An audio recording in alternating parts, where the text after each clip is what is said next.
ស្នេហ៍យើងស្រឡាញ់ប្រសានយើងជាសម្បត្តិបេតិកភណ្ឌយើងគោរពពុទ្ធបរមយើងក៏សាននៃសវណ្ណភូមិសម្រាប់យើងអូតនឹងពីជាខ្មែរអូតនឹងពីនៃខ្មែ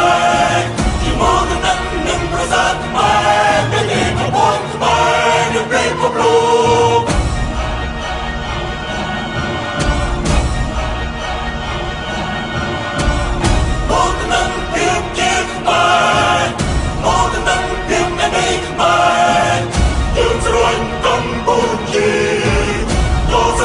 កម្ពុជា